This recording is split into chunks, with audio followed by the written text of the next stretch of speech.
Most people think communication is a natural talent, something you're either born with or you're not. But that belief has destroyed more confidence, more relationships, and more opportunities than anything else. The truth is simple. Social confidence is a skill. Connection is a skill. Influence is a skill. And once you learn the psychology behind how people think, listen, and respond, you become unstoppable in any room you walk into. You don't need perfect words. You don't need a bigger personality. You don't need to change who you are. You only need to change the way you show up. This audiobook will teach you how to talk to anyone. The confident, the insecure, the intimidating, the loud, the quiet, and most importantly, the version of yourself that doubted you could ever do this. You're about to learn the tools, the psychology, and the mindset that make people trust you, respect you, and feel drawn to you, all without trying to be someone you're not. Let's begin. Chapter 1. Stop overthinking every interaction. Let's start there, because that's the habit quietly destroying your confidence, your presence, and your ability to connect with people. You think your problem is shyness. You think your problem is lack of experience. But your real problem is simple. Your mind is talking to you more than you're talking to anyone else. You walk into a room and you don't see people. You see potential judgment. You see imaginary criticism. You see scenarios that don't exist. Your brain is sprinting while your body is standing still. And the result is always the same. You freeze, you hesitate, you lose the moment. You have a choice. That's the key. You can let your mind continue running the conversation for you, or you can take your power back and act before your fear gets the first punch in. Most people don't realize this. Overthinking is a behavior, not a personality trait.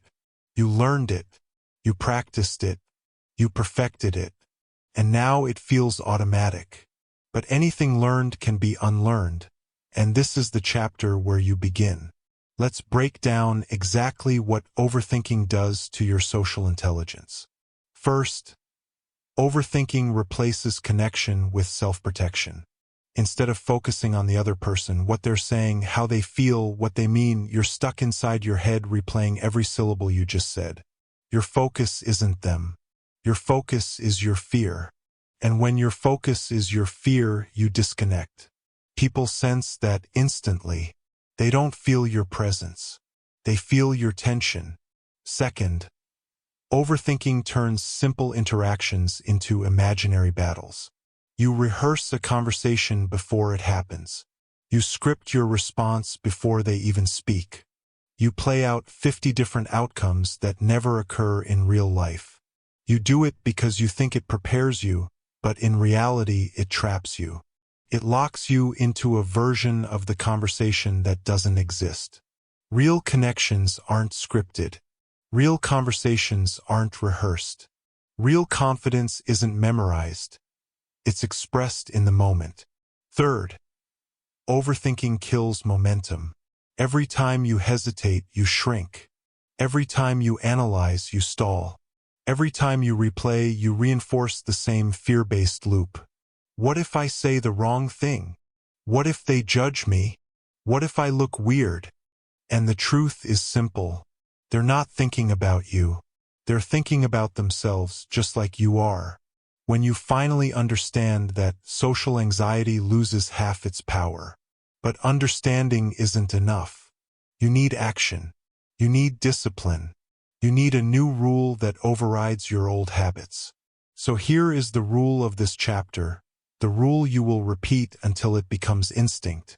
Act before your brain sabotages you. Not after. Not when you feel comfortable. Not when your fear finishes talking. You act first. You see someone you want to speak to? Walk over. Say, "Hey, how's your day going?" That's it. You don't need permission. You don't need a perfect line. You need movement. Because movement kills fear faster than thinking ever will. Let me give you a real example.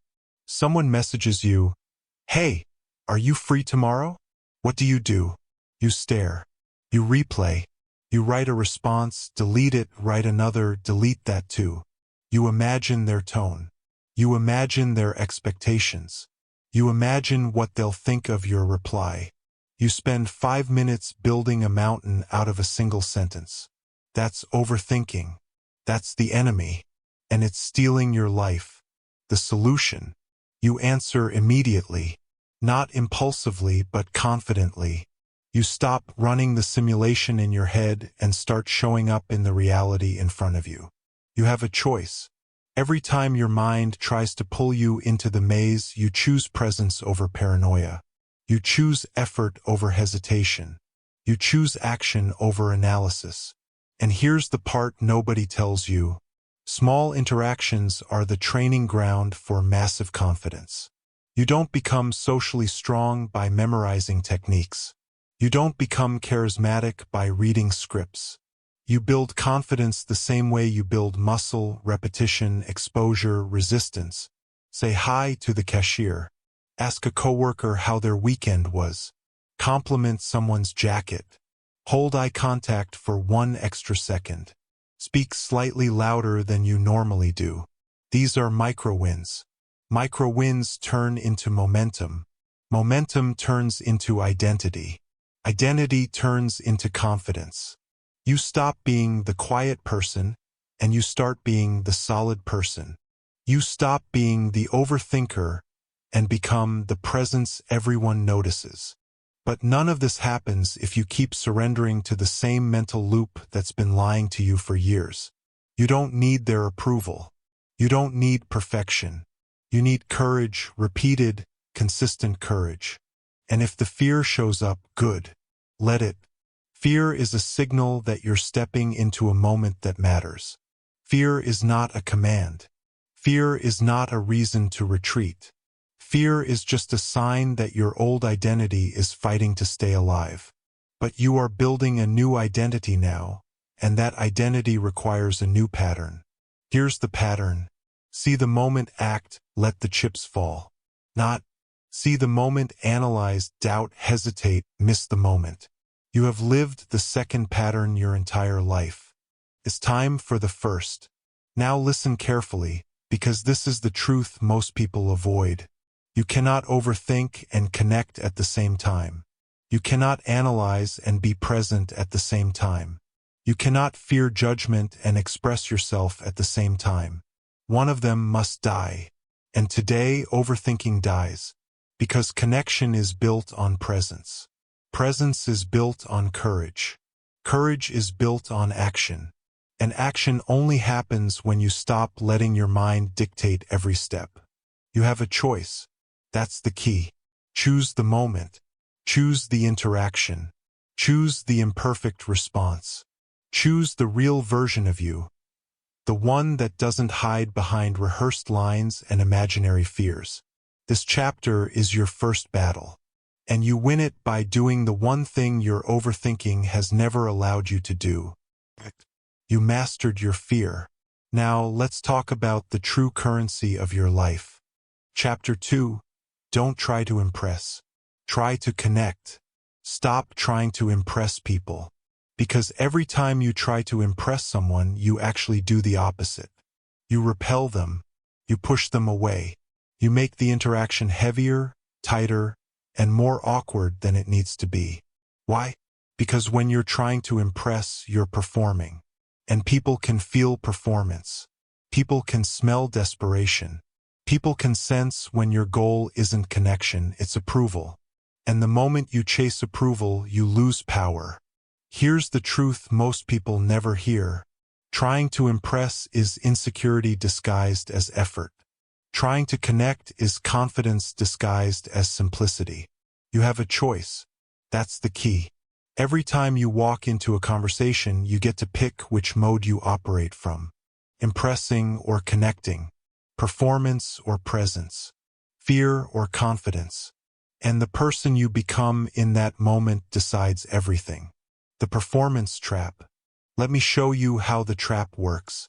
Think about a time you felt nervous in a conversation. Maybe you were meeting someone important. Maybe you were trying to make a good first impression. Maybe you were trying to sound smart, funny, interesting, or good enough. So what did you do? You entered performance mode. You started filtering every word before it left your mouth. You started rehearsing lines in your head. You analyzed every look on their face. You became hyper-aware of every pause, every nod, every reaction. Suddenly, you weren't in the moment anymore. You weren't really talking to them. You were talking to the version of yourself inside your head, the one you're afraid of disappointing. And because you were trying to impress, you came off robotic, forced, tense, like you were reading from a script. And here's the irony: performance kills connection. Every single time. When you perform, you disappear. Your real personality disappears. Your presence disappears. Your natural charm disappears. People aren't drawn to perfection. They're drawn to presence. And presence only appears when you stop trying to control everything. You have a choice, a real one, powerful one. Stop performing. Start connecting. Why connection wins. Here's the psychology behind it. When you try to impress, the spotlight is on you. When you try to connect, the spotlight is on the moment. People don't want to be impressed. They want to feel understood. They want to feel seen. They want to feel like the person in front of them is actually with them, not trying to win points. Trying to impress says, "Please like me." Trying to connect says, "I'm here with you." One is fear-driven. One is confidence-driven. And remember this line: you don't need their permission to be confident. Confidence is a discipline, not a reward. It starts from the inside out. It's not about perfection. It's about presence. That's the key. Connection beats perfection. Every single time. The simple shift that changes everything. If you want to stop performing, you need to shift your intention before you open your mouth. Ask yourself one question: am I here to impress, or am I here to connect? That question resets your brain, calms the fear, it centers your focus, it grounds your energy. Because when connection is your intention, everything changes. Your body relaxes, your tone softens, your breathing evens out, your words flow naturally. You stop trying to be interesting and become interested. You stop trying to sound smart and start sounding real. You stop trying to be perfect and start being human. And humans connect with humans. Not performances, not characters, not filtered, overpolished versions of you. The real you is enough. The connected you is powerful. The present you is unstoppable. You have a choice, and your choice defines the interaction. What to do instead? Here's the practical part. Here's what you do starting today to break the cycle. 1. Slow your breathing before you speak. When you breathe slowly, your brain stops firing panic signals. You stop rushing your words. You stop overthinking the next sentence. You become centered, and people feel that. 2. Don't plan your sentences ahead of time. Planning creates tension. It makes you sound stiff. Say the first honest thought that comes naturally. The more you trust your natural flow, the more confident you appear. 3. Make it about the moment, not your image. Ask one genuine question. Respond with one sincere thought. Listen without rehearsing your next line. Connection is built in the space between words, not in the words themselves. 4. Let your flaws show. People connect to ease, not perfection. A small laugh, a small pause, a small stumble. These are human. These create warmth. These create trust. These make you relatable. Remember, it's not about flawlessness. It's about discipline. It's about choosing presence over performance. You have a choice. Every single time. The turning point. Here's what you must understand. People don't remember the most perfect person in the room. People remember the person who made them feel comfortable. People remember the person who made them feel safe. People remember the person who was real. Trying to impress builds distance. Trying to connect builds bridges. Which one do you want? Which one serves you? Which one reflects the kind of person you are becoming? You don't need anyone's permission to connect. You just need discipline. Discipline to stop performing. Discipline to stay present. Discipline to show up as yourself. That's the key. That's the transformation. You're learning the power of presence. You're learning why connection always outranks perfection. You're learning how to shut off the performance mindset that's been sabotaging your social confidence for years. And now that you understand the difference, it's time to dive deeper. Because connection isn't built with words alone. It's built with something far more powerful. Your attention. So let's move forward. You don't need intense, unbroken eye contact. You don't need to stare like a laser beam until the other person looks away. That's not confidence. That's discomfort disguised as dominance. The goal is simple. Steady, warm eye contact for 1 or 2 seconds. Not aggressive. Not timid. Just present. If eye contact scares you, remember this. People aren't judging you. They're searching for signals. They want to know if you're safe, open, and grounded. When you avoid eye contact, they sense avoidance. When you force eye contact, they sense insecurity. But when you hold calm, steady eye contact, they feel stability. And stability is attractive. Stability is trustworthy. Stability makes you memorable. Your expression sets the emotional tone. Most people don't realize how their face looks at rest. For many, it looks tense, blank, or even hostile. Not because they're unfriendly, but because they're in their head instead of in the moment. So here's the rule. Aim for a warm expression, not a frozen smile. A warm expression communicates openness, safety, confidence without arrogance, presence without pressure. You don't need to appear friendly. You just need to appear available. Those are two very different energies. A friendly mask feels fake. A warm presence feels natural. And remember, connection beats perfection. Every single time. Why the first 10 seconds matter more than ever. We live in a fast, distracted world. People don't wait for you to warm up. They don't give you long windows to reveal your personality. They read what's directly in front of them quickly. So when you master the first 10 seconds, you stand out.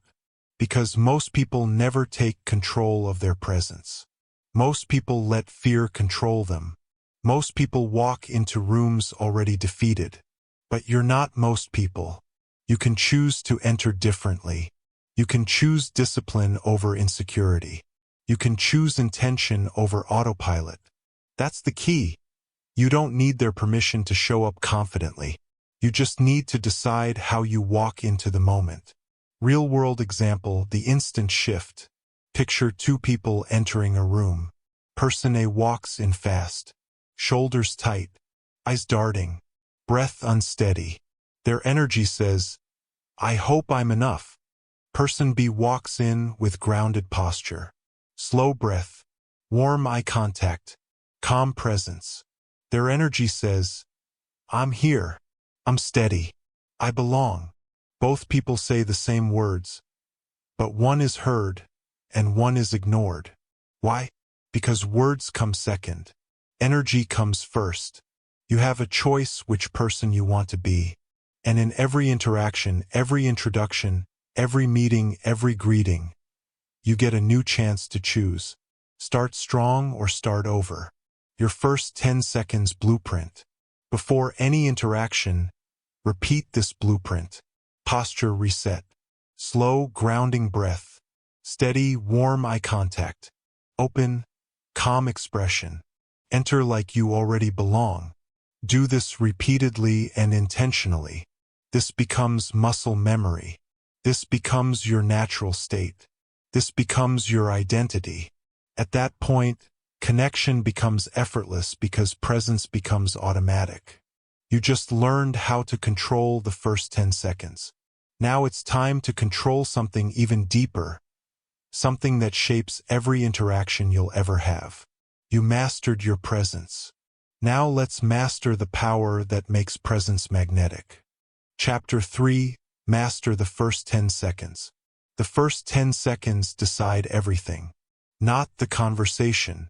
Not the joke you planned. Not the perfect line you rehearsed in your head. The first 10 seconds. That tiny window is where people decide if you're confident, scared, open, closed, warm, cold, overwhelmed, or grounded. They read your energy before they ever hear your words. That's the key. And you have a choice. Enter like you belong or enter like you're apologizing for existing. Most people waste those 10 seconds. They overthink. They shrink. They hesitate. And during that hesitation, their energy collapses. Your energy speaks before you introduce yourself, before you say your name, before you even sit down. So this chapter is simple. You're going to learn how to control those first 10 seconds. You're going to learn how to set the tone instead of reacting to it. Because in communication, you don't rise to the level of your intentions, you fall to the level of your presence. Let's get into it. Your first 10 seconds reveal your mindset. People feel you before they hear you. They feel your posture, your breathing, your micro-expressions. They feel whether you're open or defensive. And all of that happens fast. Much faster than you think. You don't get 30 seconds to make a first impression anymore. You get 10. Sometimes 5. Sometimes just one glance. And here's the hard truth. If those first seconds send the wrong message, it doesn't matter how brilliant your words are. You'll be fighting uphill for the rest of the interaction. But if those first seconds show calm, grounded confidence, people give you the benefit of the doubt. They lean in. They feel safe. They feel your presence. This isn't magic. It's discipline. It's not about being naturally charismatic. It's about being intentional. You have a choice. You always have a choice. Start strong or start over. The posture reset, your secret weapon. The easiest way to transform your first impression is through a posture reset. Most people enter a room with collapsed shoulders, tight breathing, and scattered attention. That posture communicates fear, communicates insecurity. It communicates, I hope they like me. But a posture reset changes everything. Here's how it works. Lift your chest slightly, not exaggerated, just open. Roll your shoulders back once to release tension. Plant your feet firmly like you're rooted instead of floating. Stand or sit tall, as if your spine is the anchor holding you together. This takes 3 seconds. 3. And it changes your entire presence. Because posture doesn't just signal confidence. It creates confidence. Your body tells your brain how to feel. When your posture is open, your mind becomes open. When your posture is stable, your energy becomes stable. Remember this phrase, your body speaks louder than your mouth. That's the key. The breath that changes everything. Most people enter conversations breathless. Literally. Their breathing is shallow, fast, and anxious. They don't even notice it, but everyone around them does. Tension leaks through your breath. People feel that.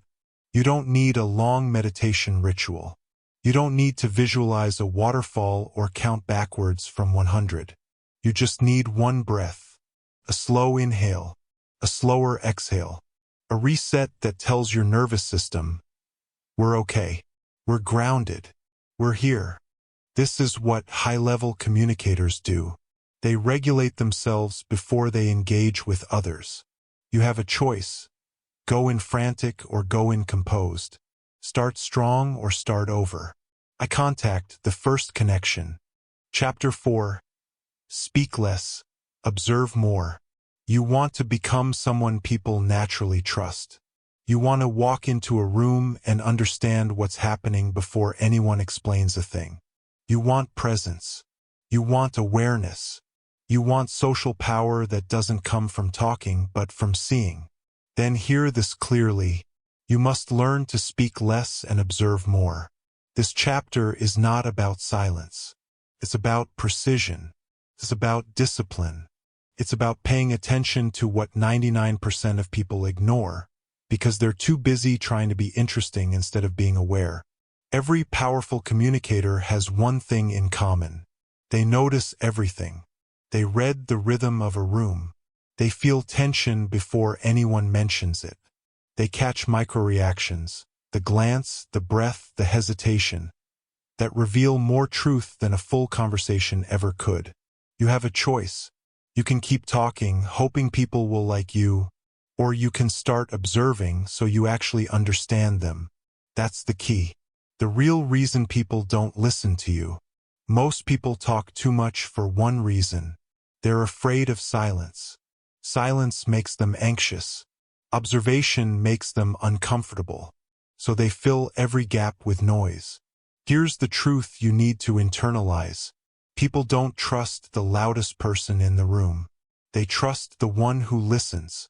They trust the one who pays attention. They trust the one who is anchored, steady, and aware. When you speak less, you show control. You show self-respect.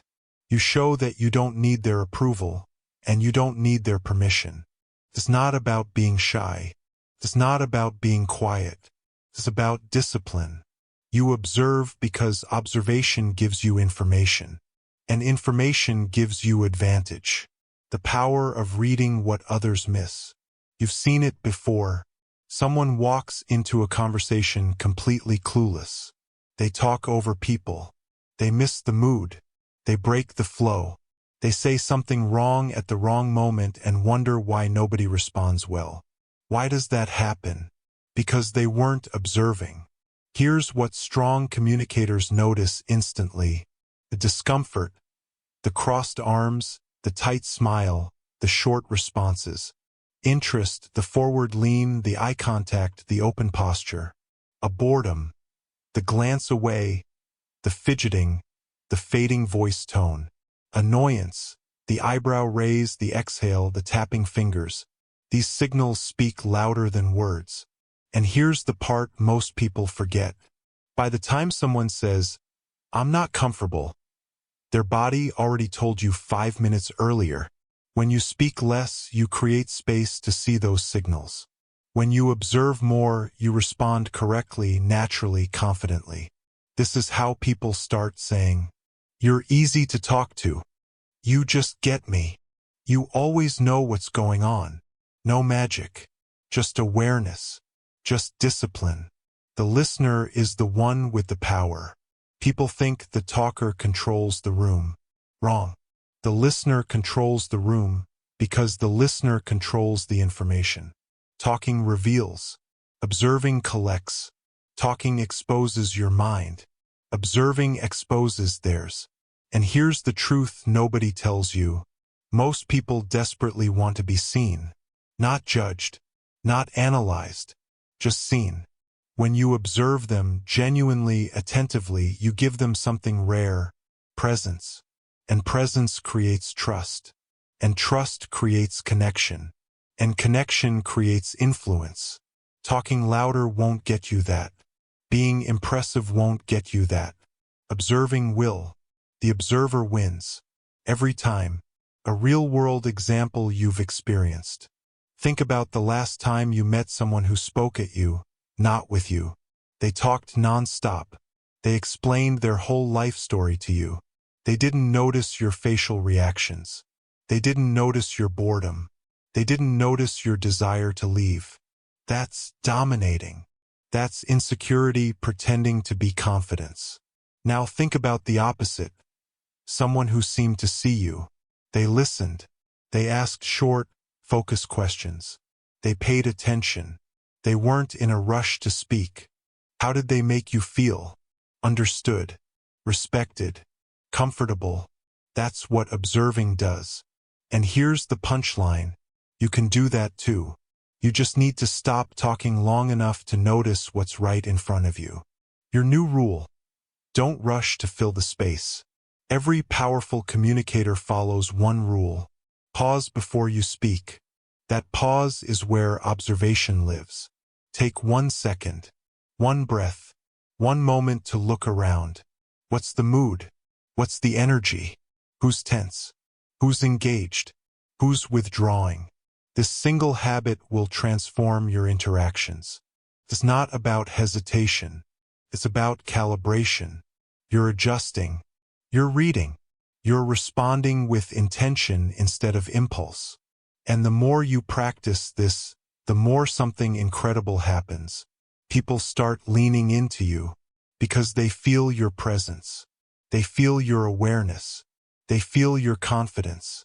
The person who speaks less always seems more powerful because they choose their words, and choice signals strength. Practical exercise. Become the observer. Here's what you do today, not tomorrow, not someday, today. Exercise 1. Enter a room and say nothing for 20 seconds. Look, listen. Notice who's talking the most and who's hiding behind silence. Exercise 2.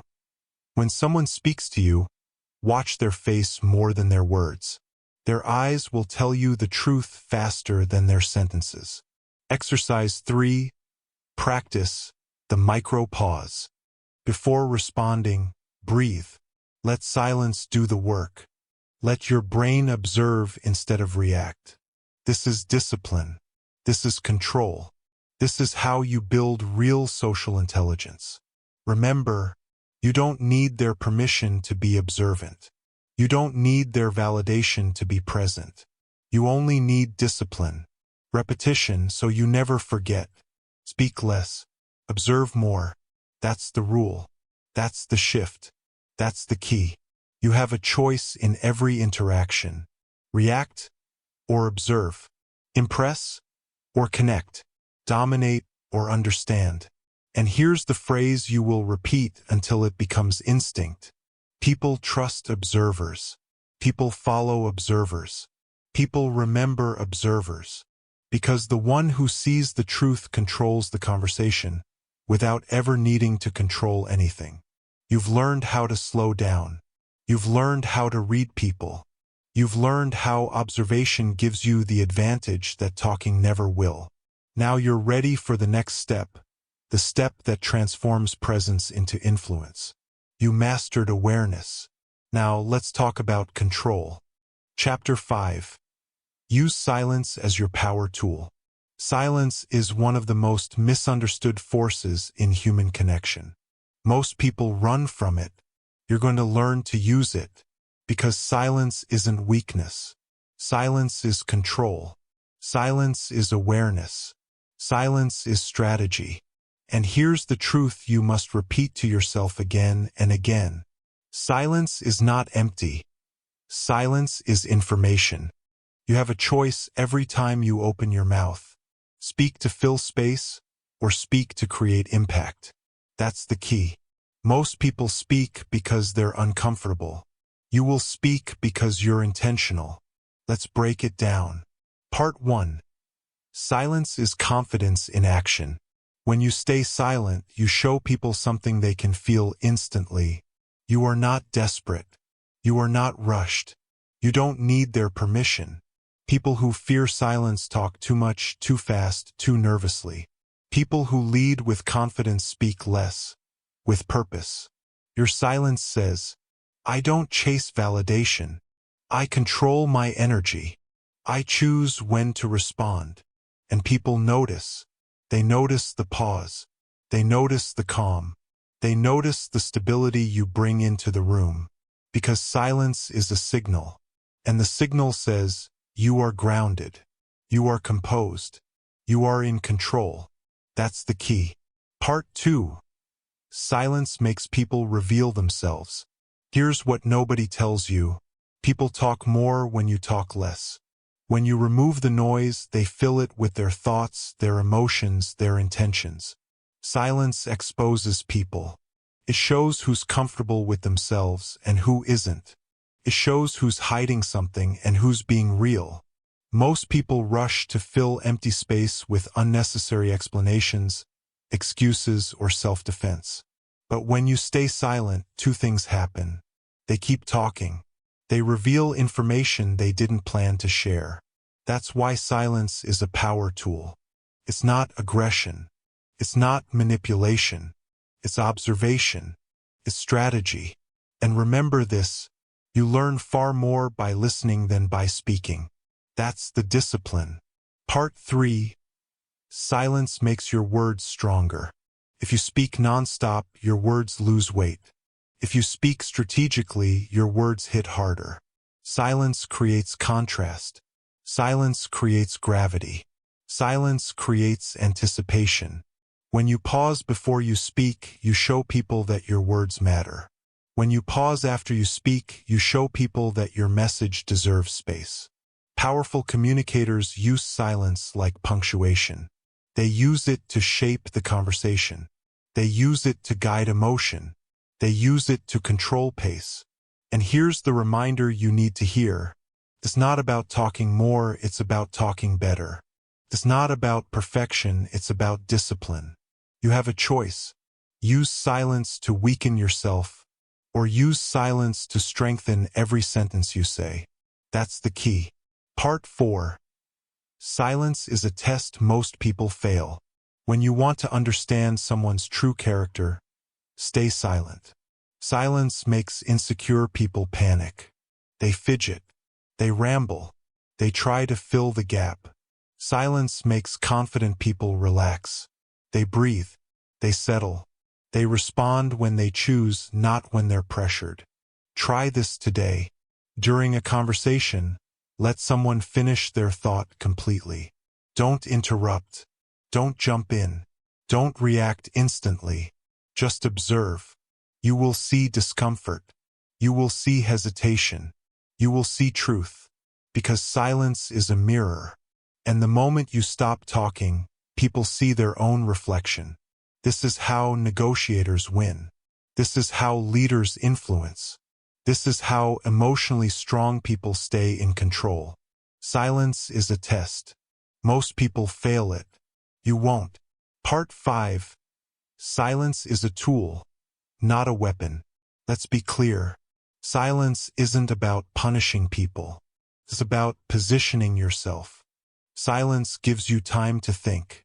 Silence gives you time to breathe. Silence gives you time to choose your approach instead of reacting from fear. You don't use silence to shut people down. You use silence to lift your communication up. For example, when someone tries to provoke you, stay silent for 2 seconds. Watch how quickly their power collapses. When someone asks you a difficult question, pause. Watch how your calmness increases your credibility. When someone shares something emotional, stay quiet.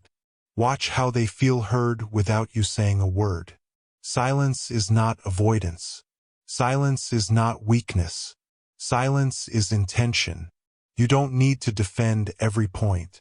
You don't need to win every moment. You don't need to fill every second. You have a choice. React instantly or respond intelligently. Choose intelligence. That's the discipline. Part 6. A real example. The power of letting them finish. Imagine someone is telling you a story. They pause halfway through, waiting for your reaction. Most people jump in. They interrupt. They take over. But you don't. You stay silent. You hold eye contact. You give them space. Something amazing happens. They continue talking. They share more. They open up. Why? Because your silence signaled safety. Your silence signaled presence. Your silence signaled that you are listening, not waiting for your turn. People crave that. People trust that. People remember that. The person who talks the least often becomes the person everyone wants to talk to. That's the key. Part 7. Action steps. Train your silence. Starting today, practice these. 1. The 2-second rule. Before replying, pause 2 seconds. This resets your mind and raises your presence. 2. Listen without preparing your next sentence. Most people pretend listen. You won't. Focus fully on them. 3. Hold your ground when the room gets quiet. Don't rush to fill the gap. Let the moment breathe. 4. Speak last in group settings. Leaders speak last for a reason. Silence gives them clarity. 5. Replace reaction with observation. When you want to respond emotionally, stop. Slow down. Observe instead. That's the discipline. Silence is your power tool. It reveals truth. It strengthens your presence. It elevates your communication. You don't need their permission to pause. You don't need noise to prove your worth. You mastered silence. Now it's time to master what comes next. Chapter 6. Learn the psychology of likability. Likability isn't magic. It isn't luck. It isn't something other people are born with while you're left out. Likability is psychology, visible, learnable, trainable psychology. And once you understand it, you stop begging for approval and start commanding genuine connection. That's the key. Most people think being liked means being loud, funny, or endlessly agreeable. They think they need to perform. They think they need to over-explain. They think they need to constantly prove they belong. But here's the truth. People don't like you because you try hard. People like you because you make them feel safe, seen, and understood. You don't need their permission to be that person. You just need discipline. The psychology of likability comes down to two simple pillars: warmth and competence. Warmth makes people feel welcome. Competence makes people feel secure. Together, they make you unforgettable. Be easy to approach and hard to forget. That's the formula. Warmth is the doorway. Warmth is your facial expression. Warmth is your posture. Warmth is the energy you give off before you speak. People read it instantly. Not later. Not after you explain yourself. In the first second. Warmth says, I'm here with you.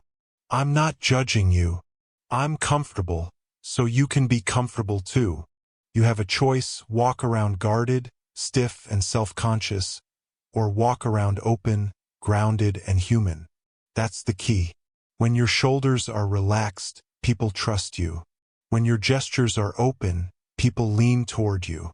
When your tone is calm and steady, people let down their guard. And here's the part nobody tells you. Warmth is discipline, not personality. You can cultivate it. You can practice it. You can own it. Competence is the anchor. Warmth draws people in. Competence keeps them with you. Competence doesn't mean bragging. Competence doesn't mean dominating the conversation. Competence doesn't mean telling stories to impress. Competence is subtle. Competence is presence. Competence is clarity.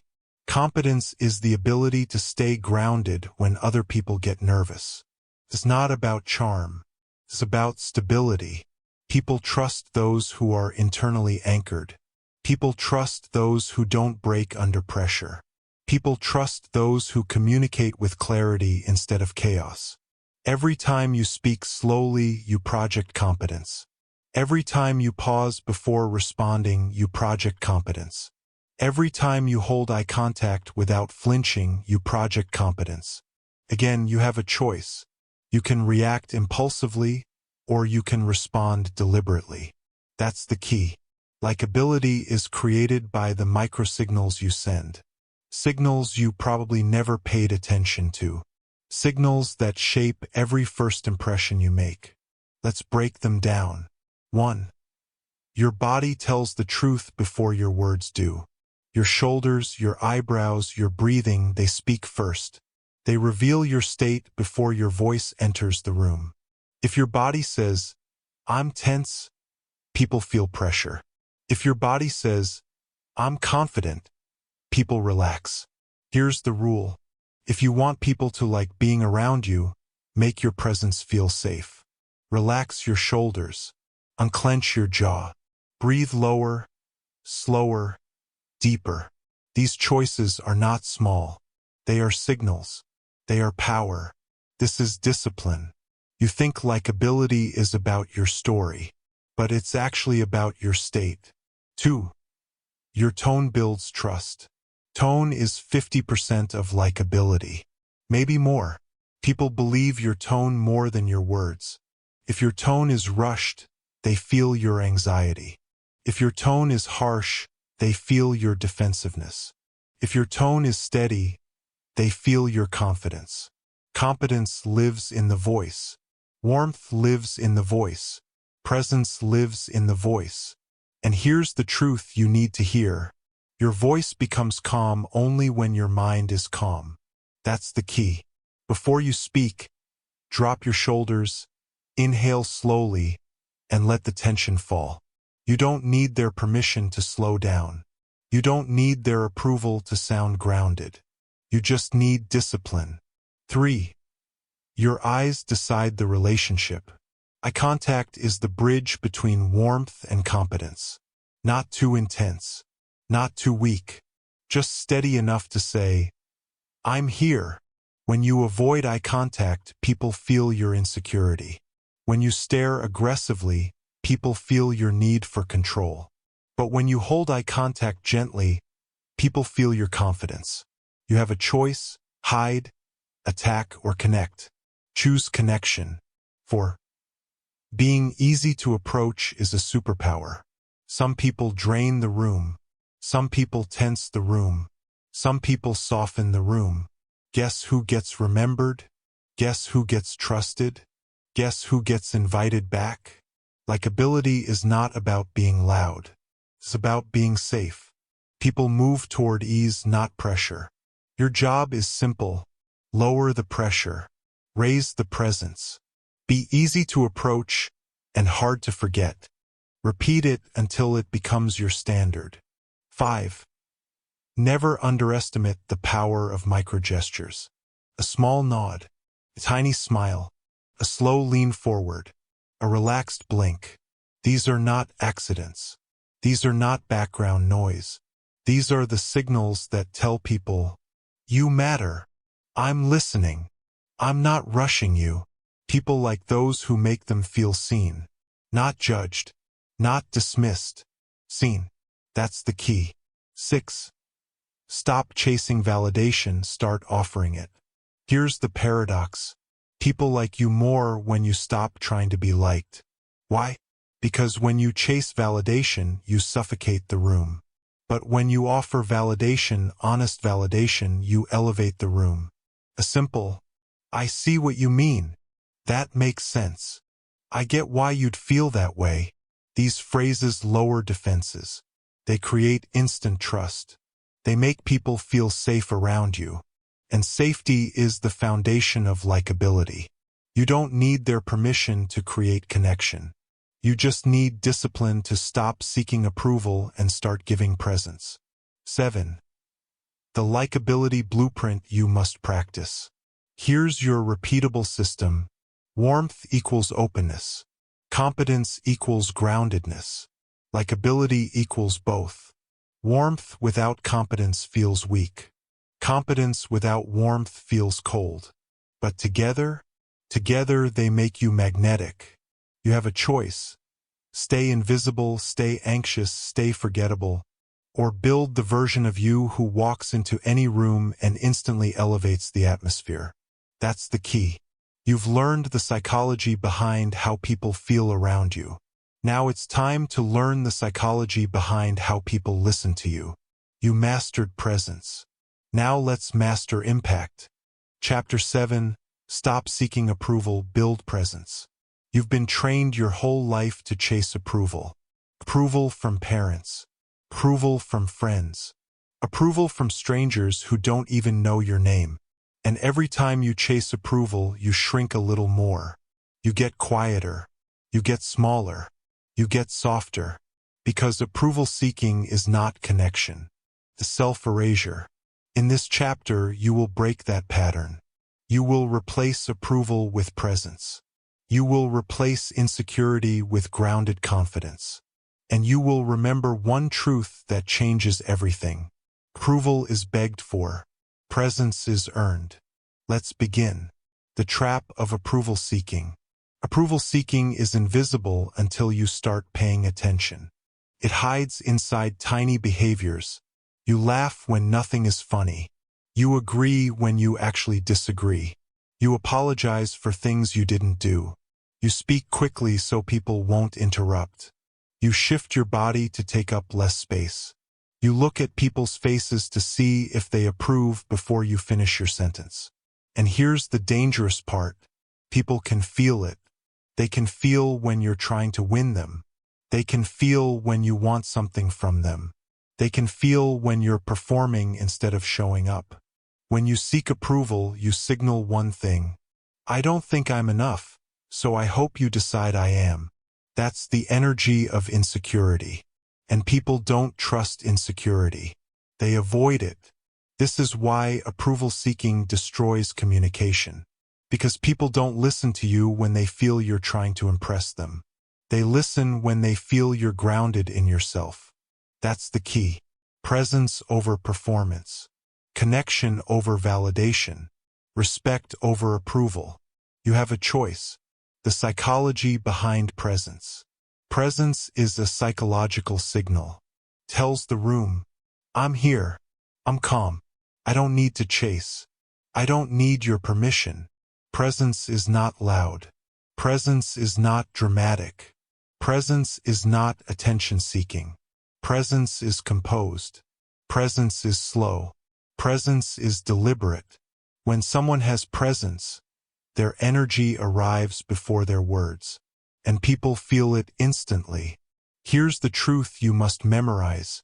People trust presence because presence signals self-control, and self-control signals competence. Warm competence is the foundation of likability. Grounded competence is the foundation of respect. You don't earn respect by talking fast. You earn respect by being rooted. You don't earn respect by being impressive. You earn respect by being steady. You don't earn respect by trying to be liked. You earn respect by showing you don't need to be. It's not about charm. It's about discipline. The physical foundation of presence. Presence starts in your body, not your words, not your intelligence, not your charisma. Your body sends social signals before your voice does. So here are 3 presence-building exercises you must practice until they become automatic. 1. Speak 1 octave lower. Not forced, not faked, just slightly lower. Why? Because low tones signal calm. Calm signals confidence. And confidence signals leadership. You have a choice. Sound rushed and anxious, or grounded and composed. A slightly lower tone shifts you into authority mode instantly. That's the key. 2. Slow your pace by 10%. Approval seekers talk too fast. They rush sentences to avoid interrupting others. They speed up because they fear losing attention. But fast talking tells people you're not settled. It tells them you're trying to prove yourself. Slow down. Not dramatically, just by 10%. This single adjustment creates presence. It gives your words weight. Tells people, I'm not rushing. I'm not chasing. I'm not performing. When you slow down, people lean in. When you rush, people tune out. You don't need their permission to speak slowly. You don't need their approval to take your time. 3. Reduce fidgeting. Fidgeting is the body's alarm system. It signals tension. It signals insecurity. It signals emotional instability.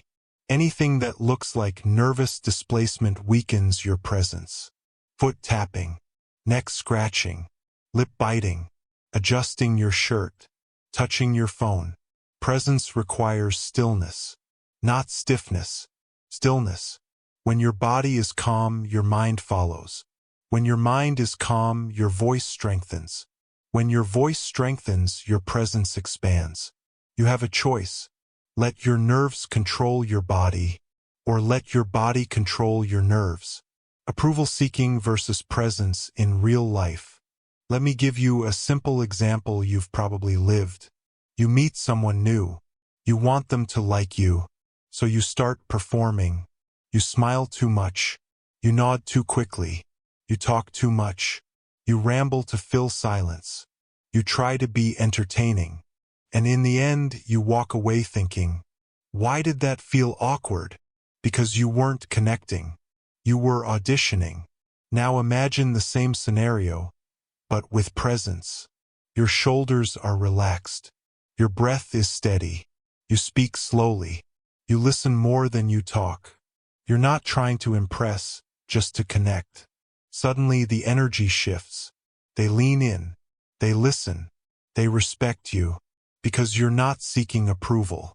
You're offering presence. That's the key. Connection over performance. Presence over approval. Confidence over insecurity. What you must do from now on. Stop asking for approval with your behavior. Start commanding respect with your presence. This is what transformation looks like. Speak slower. Breathe deeper. Stand taller. Observe more. Chase nothing. People respect those who don't need validation. People trust those who aren't desperate to be liked. People follow those who are grounded in themselves. You don't need their permission to take up space. You don't need their approval to speak with clarity. You don't need their validation to be worthy. Approval is begged for. Presence is earned. And you have a choice. Every conversation is an opportunity to practice. Every interaction is a chance to build presence. Every moment is training. It's not about being perfect. It's about being disciplined. Discipline builds presence. Presence builds trust. Trust builds connection. This is the foundation of communication. This is the foundation of influence.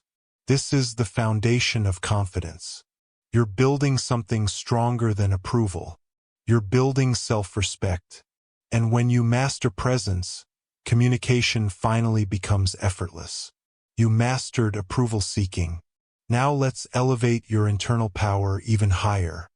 Chapter 8. Ask questions that unlock people. Most people think good communication is about talking. It's not. It's about unlocking. Unlocking stories. Unlocking emotions. Unlocking the truth behind someone's surface.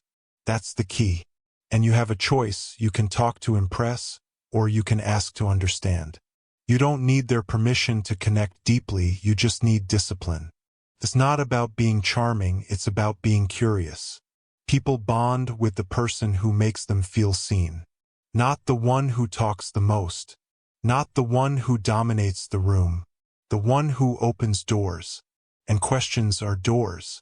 When you learn to ask the right questions, you create instant depth, the kind of depth people chase for years but never reach. People trust you more. People open themselves faster. People feel a connection they can't explain, but they can feel in their chest. Because the truth is simple. People don't remember what you said. They remember how you made them feel. And feeling understood is the fastest way to make someone trust you. That's the power of this chapter. The real psychology. Questions equals value. Here's something most people never learn. When you ask someone a good question, you're not just gathering information. You're giving them something. You're giving them space. You're giving them significance. You're giving them the rare experience of being listened to without interruption. People are starving for that. Starving. We live in a world where everyone talks about themselves, but almost no one listens. So when you ask a good question and then you stop talking, you instantly stand out. You become rare. You become memorable. You become someone they want in their life. Because you're creating emotional oxygen. That's the key. The framework that never fails. Ask, pause, listen, reflect. Most people think they're good listeners. They're not. They're just waiting for their turn to talk. So here's the discipline. 1. Ask. A real question. A question with intention. A question that goes deeper than the surface. Not, how was your day? Anyone can ask that. Ask, what part of today challenged you the most? Ask, What are you excited about right now? Ask, what made you choose that decision? These questions have weight. They require thought. They invite honesty. Remember this, people open up when you give them something meaningful to open up into. 2. Pause. This is where most people destroy connection. They ask a question and then they panic. Silence makes them uncomfortable, so they rush to fill the space. Don't. You have a choice here. You can jump in with noise, or you can hold steady with presence. That's the key to unlocking people. Silence after a question is an invitation, not a threat. 3. Listen.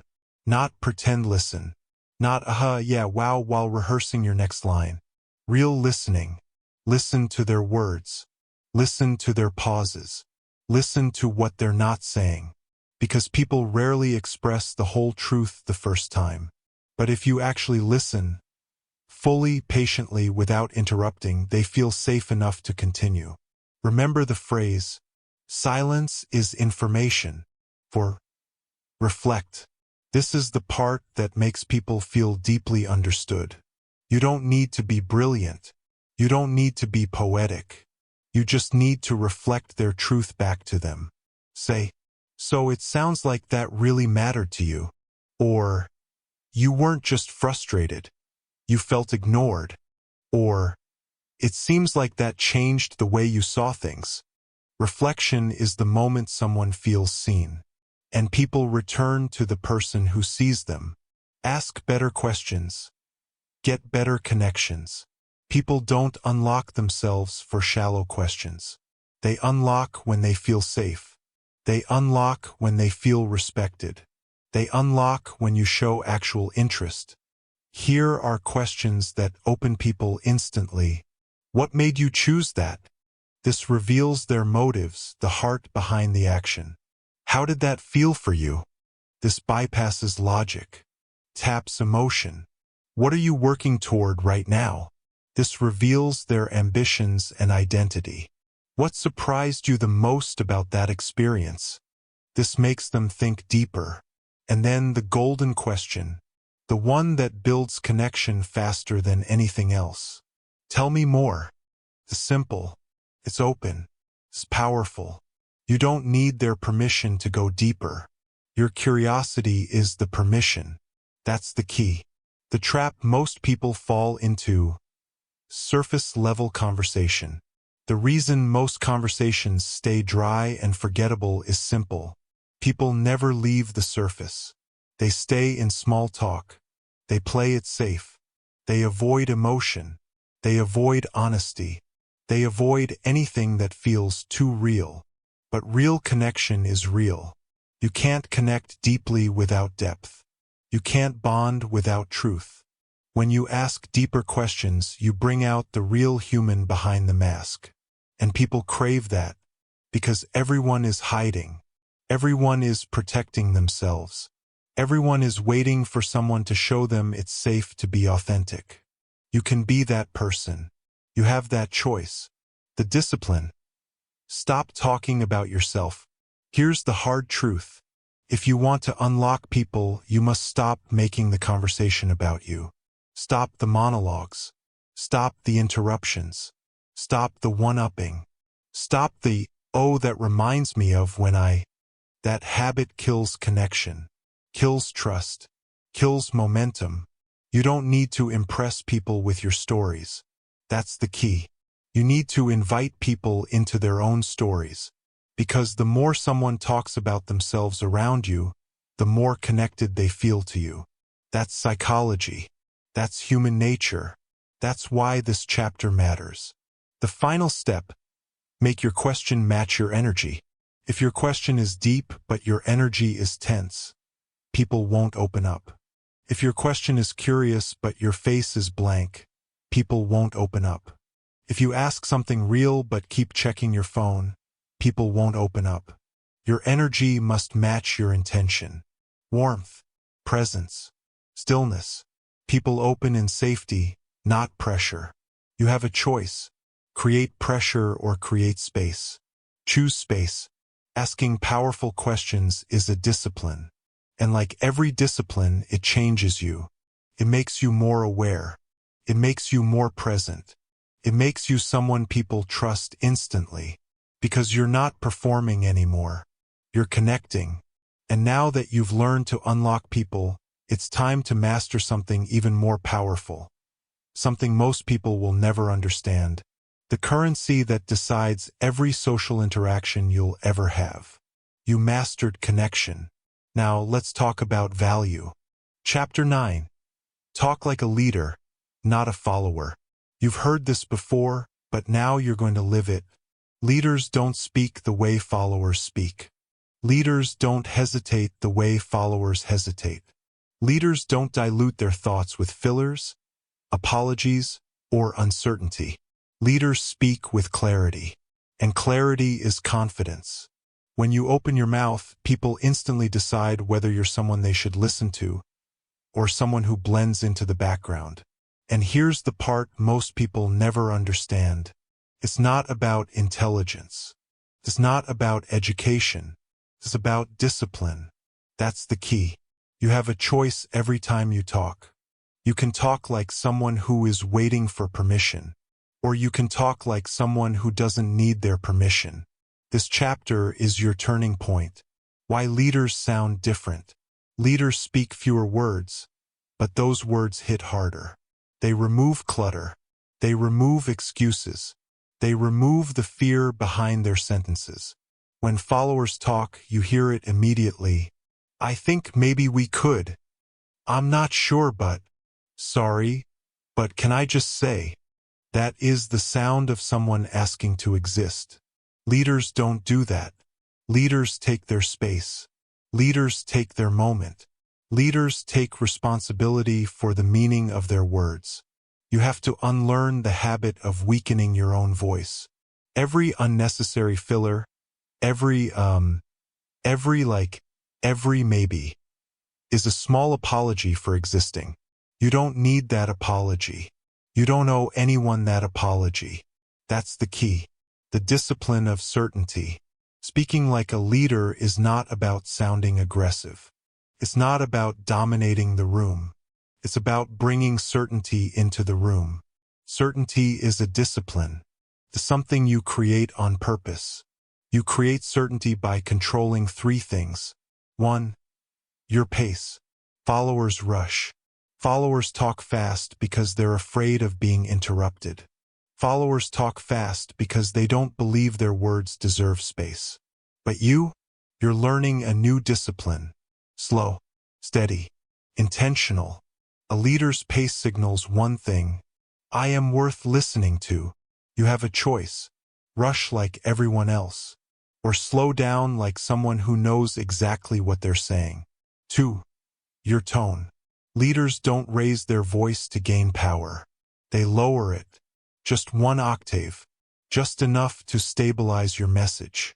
A grounded tone shows emotional discipline. A grounded tone stops you from sounding reactive, nervous, or uncertain. You don't need their permission. You don't need their excitement. Your tone alone proves your presence. 3. Your structure. Leaders speak in straight lines. Short, direct, complete. Followers wrap their sentences in cotton. Leaders remove the wrapping. Instead of, I think maybe we should try approaching the issue from a different angle.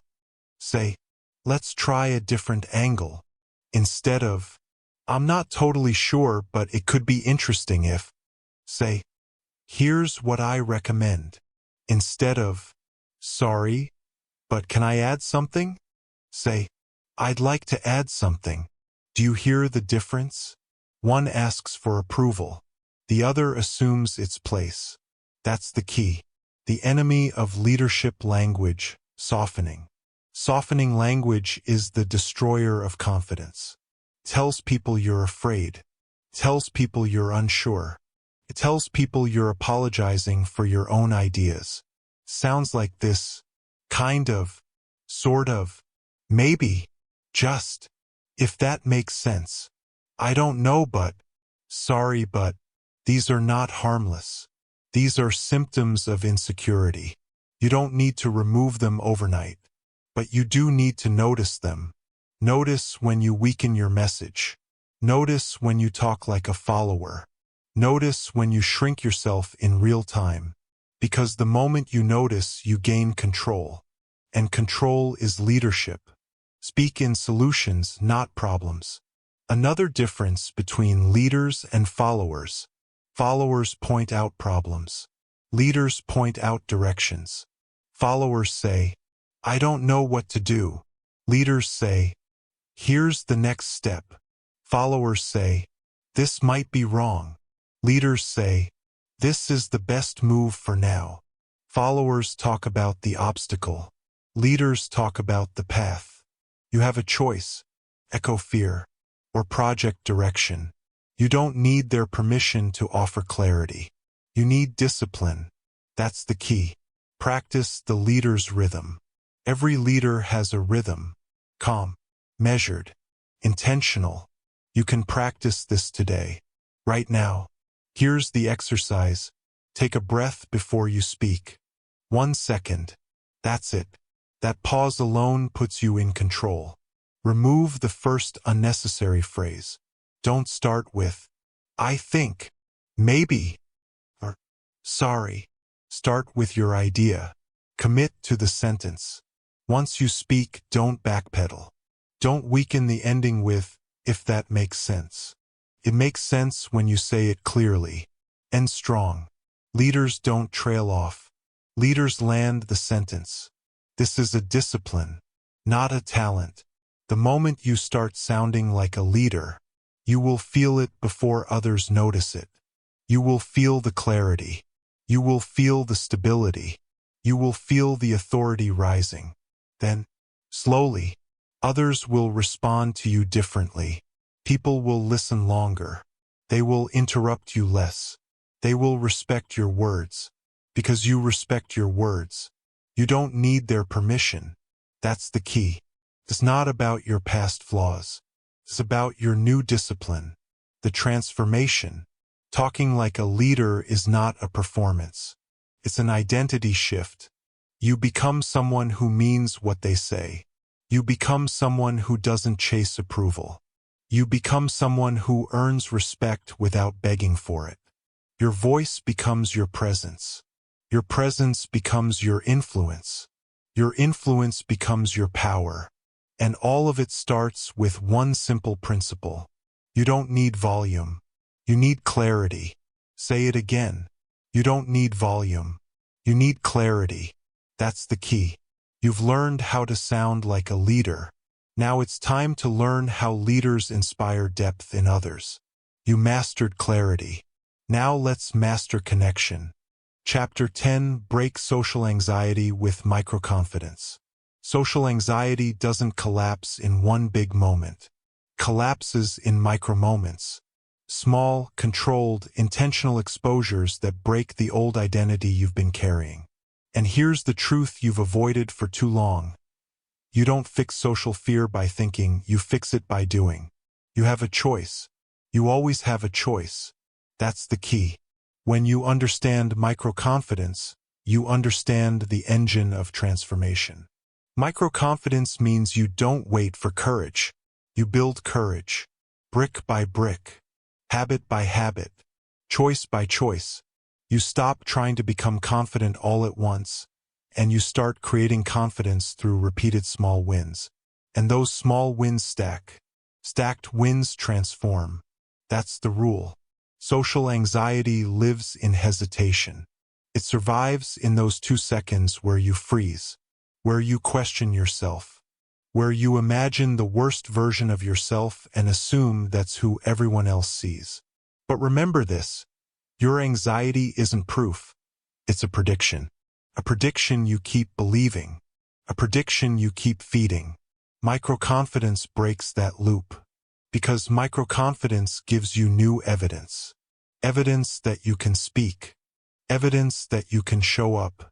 Evidence that you can connect. Evidence that you don't need permission, approval, or a perfect personality to be respected. You don't need perfection. You need discipline. That's the key. The power of small wins. Let's be honest. Most people with social anxiety make one massive mistake. They wait for the right moment. The moment where they suddenly feel confident enough to speak up, hold eye contact, introduce themselves, or start a conversation. That moment is never coming. Confidence isn't an event. Confidence is repetition. Confidence is training. You build it the same way you build strength, small reps repeated daily. Microconfidence means greeting a cashier with a steady voice, even if it shakes a bit. It means saying good morning to a stranger even if your brain screams not to. It means holding eye contact for 3 seconds before looking away.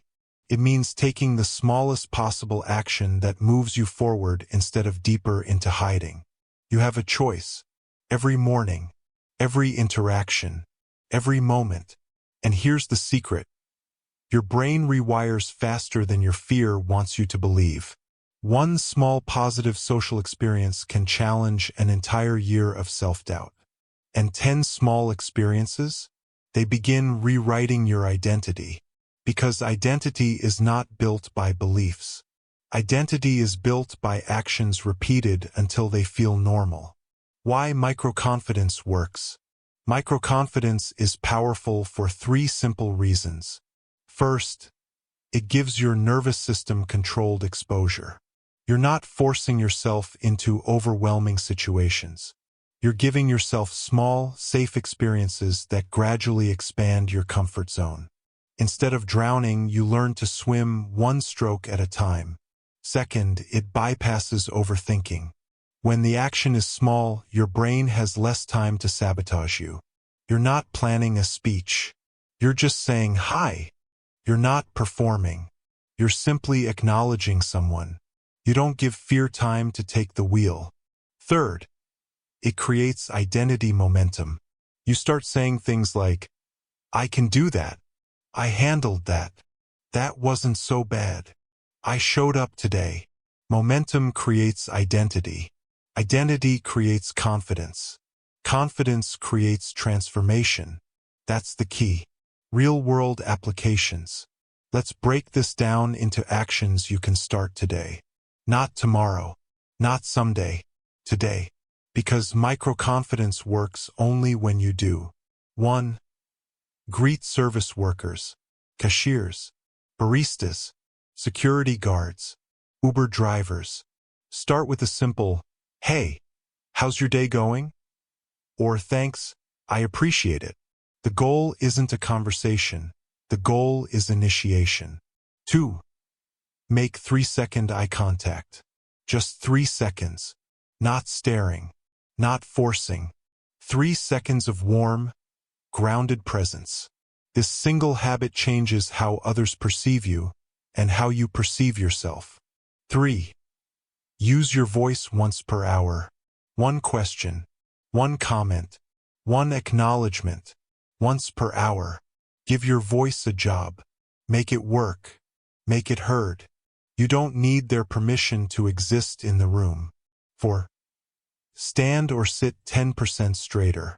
Straighten your spine. Roll your shoulders back and open your chest. This changes your physiology, and physiology changes psychology. It's not about posture. It's about discipline. 5. Ask 1 micro-question a day. What made you choose that? Is that your usual order? What do you enjoy about that? Small questions build deep confidence. These behaviors look small on the outside, but inside, they're rewiring your entire social identity. They're teaching your brain that your fear is not a command. It's a suggestion. And you're no longer obeying it. Small wins stack. Stacked wins transform. The big lie of social anxiety.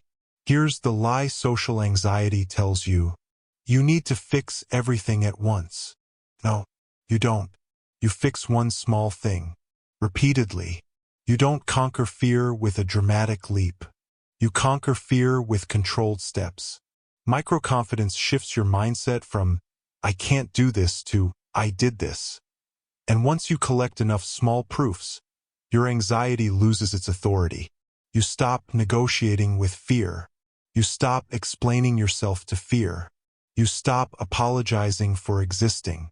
Because connection isn't built through performance. It's built through presence. And presence is built through small, steady, disciplined actions. You don't need their permission to grow. You don't need their approval to speak. You don't need a perfect personality to be confident. You need discipline. That's the key. The transformation. Here's what happens when microconfidence becomes habit. You stop avoiding eye contact. You stop rehearsing every word. You stop shrinking around people. You stop apologizing for speaking. You stop letting fear dictate your identity. You become someone different, someone stronger, someone calmer, someone who doesn't crumble under pressure, someone who doesn't overanalyze every gesture, every sentence, every reaction. You become someone who belongs in the room because you finally believe you do. That's the transformation you're building. Quietly, daily, repetitively. That's microconfidence. Small wins stack. Stacked wins transform. You've learned the power of microconfidence, the small, disciplined behaviors that rewire fear and rebuild identity. Now it's time to take that new identity further. Because confidence isn't just about being present. It's about leading the room. You mastered the foundation. Now let's elevate your voice. Chapter 11. Use body language that speaks louder than words. Your body talks before your mouth does. Remember that. Own that. Most people think communication is about clever sentences, perfect timing, or the right vocabulary. They think it's about charm, or charisma, or being naturally social. But the truth is simpler, harsher, and far more empowering. People believe your body before they believe your voice. That's the key. You have a choice. Every time you enter a room, you choose what your body broadcasts. And here's the uncomfortable truth. Most people sabotage themselves without even realizing it. They shrink. They fold. They hunch. They hide. They apologize with their posture. They whisper with their presence. And then they wonder why nobody listens. You don't need their permission to take space. You don't need their permission to look confident. You don't need their permission to stand like you belong. Because you do. Your body is your first message. Your body is your first impression. Your body is your first signal of strength or insecurity. And your body tells your story long before your words ever get a chance. So let's break this down. Let's bring order to chaos. Let's talk discipline, because this is not about natural talent. It's not about beauty, height, or genetics. It's not about perfection. It's about discipline. 1. Unlock your shoulders. Your tension reveals your fear. When your shoulders are locked, tight, or raised, you're telling the world you're bracing for impact. You're telling them you're defensive, nervous, guarded. Unlocked shoulders change everything. They communicate ease. They communicate readiness. They communicate control. You have a choice every time you stand. Will you brace, or will you breathe? Tension screams insecurity. Relaxation whispers authority. That's the key. Master your shoulders, and the rest of your posture follows. 2. Keep your palms visible. This is an ancient human signal. For thousands of years, visible hands meant safety. It meant honesty. It meant, I'm not hiding anything. Even today, the instinct hasn't changed. When people see your palms, they trust you, even before they understand you. Keep your hands out of your pockets. Stop hiding them under the table. Don't cross your arms like a shield. Show your palms when you make a point. Show them when you greet someone. Show them when you speak about something important. You don't need their permission to be open. You choose openness. You choose clarity. You choose to show the world who you are without fear. Your palms tell the truth your mouth is too scared to say. 3. Open your chest, the universal signal of confidence. A closed chest is the posture of protection. An open chest is the posture of leadership. Most people collapse inward because it feels safe. But safe doesn't communicate anything except fear. Open your chest. Let your rib cage expand. Let your lungs move freely. Let your posture breathe. You're not a threat, but you're also not threatened. That's confidence, not arrogance, not aggression, just presence. You have a choice. Hide your heart, or lead with it.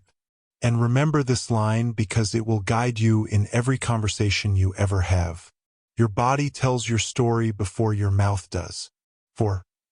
Keep your chin level, not raised, not lowered. Your chin is your internal compass. Lift it too high and you look arrogant. Drop it too low and you look weak. A level chin says one thing: I am here. I am grounded. I respect myself. And I respect you. Your chin sets the tone before your words set the direction. Chin up, you're signaling superiority. Chin down, you're signaling submission. Chin level, you're signaling strength. That's the key. It's balanced confidence. Nothing more, nothing less. 5. Stillness beats fidgeting because control creates influence. Movement is energy, but uncontrolled movement is insecurity. Tapping your foot, touching your face, bouncing your leg, adjusting your clothes. These are tells. Micro-confessions of anxiety. Stillness is power. Stillness is grounding. Stillness says, I am not rushed.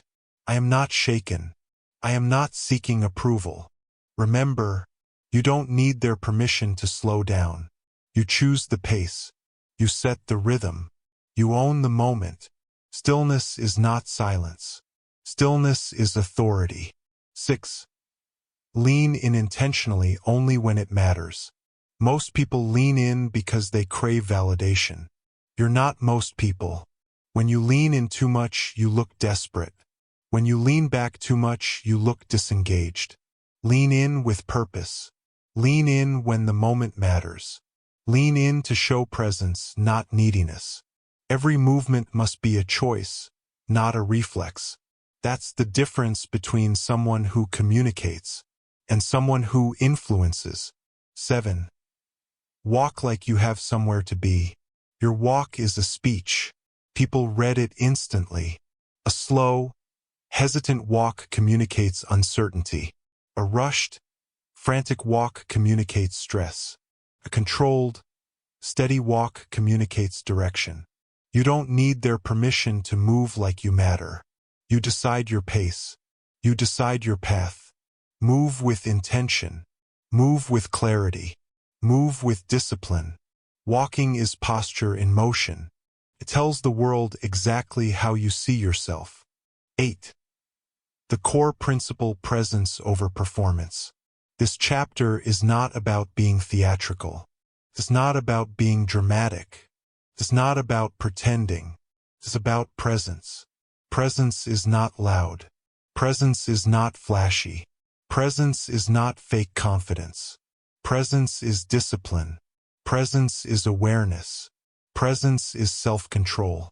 And presence comes from understanding one truth. Your body tells your story before your mouth does. Say it again. Repeat it. Because repetition builds discipline. Your body tells your story before your mouth does. And every day, every moment, every room you enter, you have a choice. Will your body tell a story of fear or a story of strength? That's the key. Communication is not about words. Communication is about signals. Communication is about showing the world who you are before you ever say a single sentence. And if you master this, if you control this, if you build this discipline, you will not just talk differently. You will live differently. You've learned how to speak with your presence. Now it's time to speak with something even more powerful: your silence. Chapter 12: The Discipline of Silence. Why the quietest person controls the room. Silence is not weakness. Silence is not insecurity. Silence is discipline. and discipline is power. Most people talk because they're afraid. Afraid of the pause. Afraid of judgment. Afraid of the space where their thoughts become visible. But you're not here to be like most people. You're here to rise above the noise. And to rise above the noise, you must stop adding to it. You can react. Or you can stay silent long enough to understand. That's the key. Because silence forces something powerful to happen. When you stop talking, people start revealing themselves. Their motives, their fears, their insecurities, their intentions. You don't need their permission to observe any of that. You only need discipline. And this chapter is about that discipline. The illusion of loudness. Most people assume the loudest person holds the power. They're wrong. The loudest person is usually trying to convince themselves. They're performing confidence, not living it. They're filling the air because they can't fill the silence inside. But you're choosing a different path. You're choosing stillness over noise. And stillness is strength. Because when you speak less, everything you say increases in value. Your words become intentional. Your presence becomes undeniable. People lean in. They pay attention. They sense something different about you. Not because you said more, but because you said only what mattered. You have a choice, and this time your choice is simple. Stop talking to be noticed. Start talking only when necessary. Silence gives you control. Here's the truth. The person who speaks first is usually the one who loses control. They reveal their hand. They expose their thoughts. They give away leverage. And once the information escapes, it cannot be taken back. Silence, however, keeps your power contained. When you pause before responding, you gain 3 advantages. Time to think. You prevent emotional reactions. You respond with intention, not impulse. Psychological weight. Your pause signals confidence. Tells people you're not rushed, not pressured, not intimidated. Information flow. While you're silent, others continue talking. And the more they talk, the more you learn. You don't need their permission to use silence as your strategy. This is your discipline. This is your edge. The ego hates silence. Your ego wants to interrupt. Your ego wants to defend itself. Your ego wants to fill the blank spaces. But listen carefully. It's not about ego. It's about discipline. The person who cannot stay silent is ruled by ego. The person who masters silence rules themselves. Every time you resist the urge to speak, you send a message to your own mind. I am in control. And that message compounds. It becomes identity. That's why silence is not passive. It's active self-command. A mental workout. A strengthening tool. You don't need their permission to hold your ground. You only need the discipline to not break your own silence. Silence makes your presence larger. When you walk into a room, your energy speaks long before your mouth does. Your stance, your posture, your calmness, and your silence amplify that presence.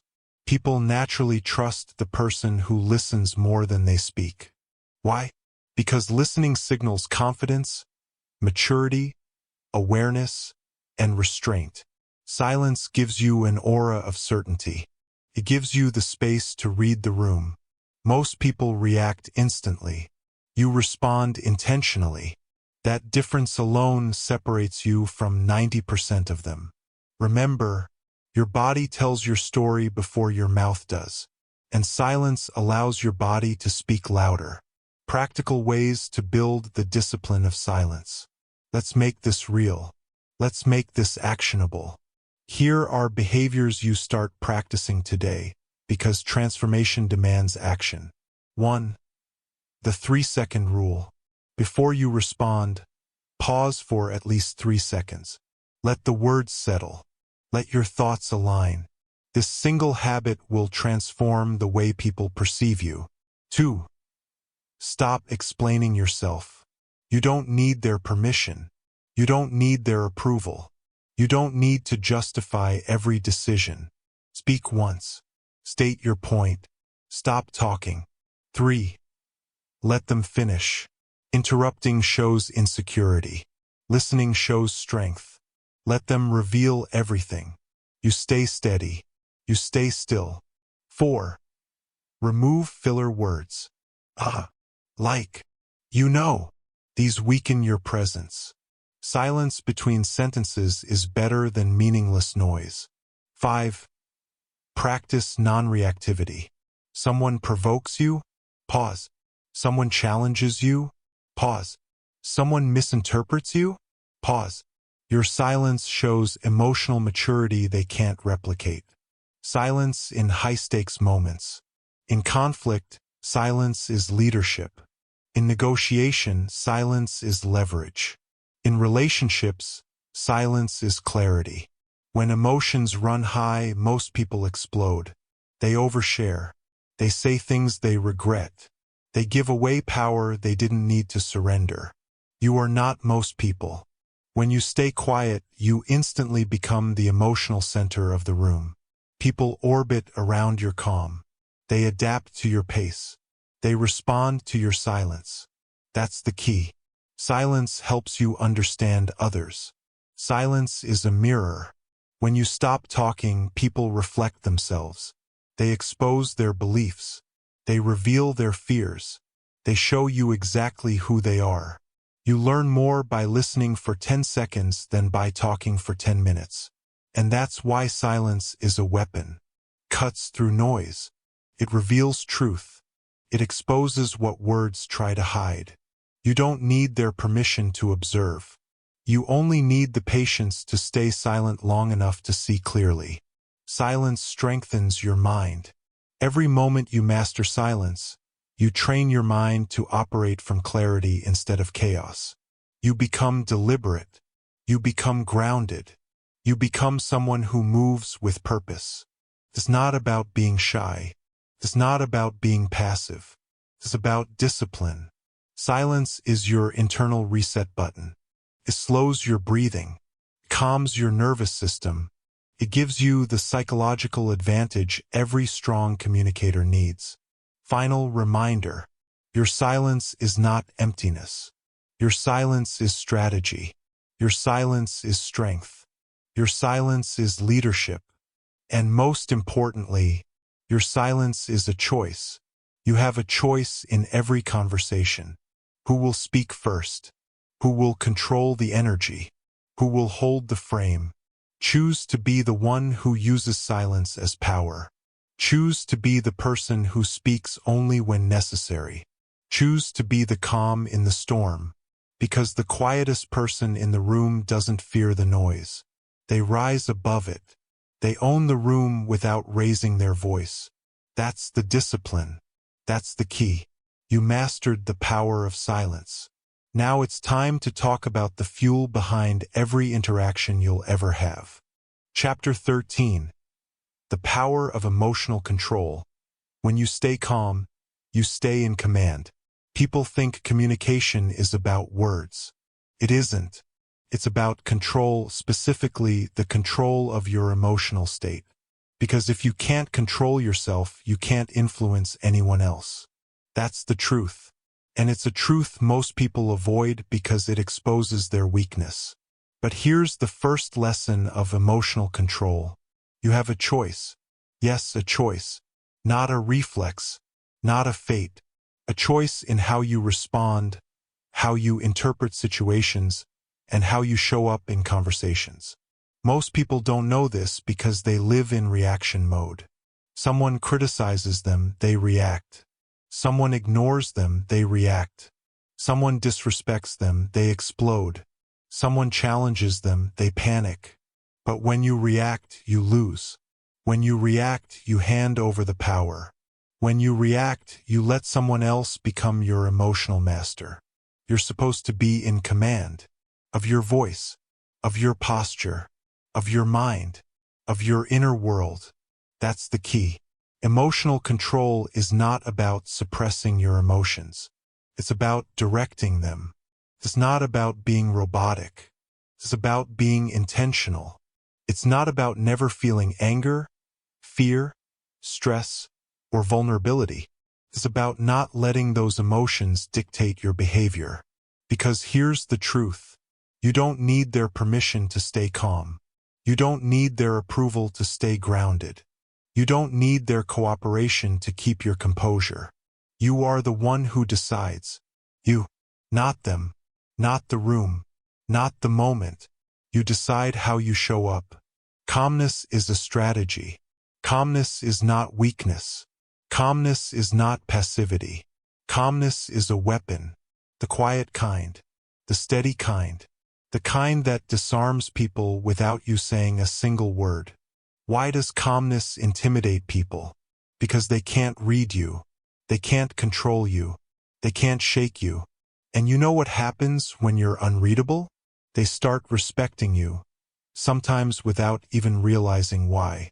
Your calmness forces other people to reveal themselves while you stay centered. Your calmness gives you time to think while they rush into mistakes. Your calmness builds authority because stability is leadership. Someone who can't lead themselves will never lead anyone else. Remember that. Control comes from awareness. You can't control what you don't first observe. Most people have zero awareness of their emotional triggers.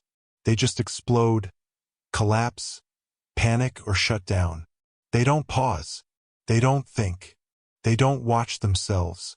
Here's the discipline. When you feel a reaction rising inside you, pause. Just pause. That's your power. That's your moment.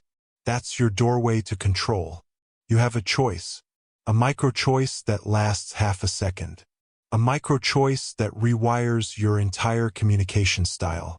You can take a breath. You can lower your shoulders. You can unclench your jaw. You can relax your hands. You can slow your voice. You can lift your chin a single inch higher. These are not small adjustments. They are signals to your brain. Signals that say, we're not in danger. We're in command. That's the key. People trust you more when you control yourself. Think about your own instincts. You naturally trust the person who stays steady under pressure. You naturally listen to the one who doesn't fall apart. You naturally follow the one whose emotions don't take over the room. We are wired this way. Humans crave emotional stability. Humans lean toward leaders who can stay calm. Humans give authority to the person who is not controlled by fear or anger. So when you master emotional control, you become someone people trust. And trust is influence. And influence is communication. And communication is power. It all begins with control. Stop letting people pull you into their storm. People will try to drag you into conflict. People will try to provoke you for ego points. People will try to test your patience. People will push your buttons just to see what happens. They do it because they're not in control of themselves. They do it because they need chaos to feel alive. They do it because they're used to manipulating emotional reactions. But here's the line you need to remember. You don't have to enter their storm. You can choose to stay in your own calm. When someone tries to provoke you, you have a choice. Stay calm. Stay quiet. Stay observant. Let them lose control while you keep yours. Their storm is not your storm. That's the key. Calmness makes you the strongest voice in the room. In communication, volume isn't dominance. Emotion isn't dominance. Intensity isn't dominance. Control is dominance. The calmest person becomes the gravitational center of the conversation. People look toward you. People look for your reaction.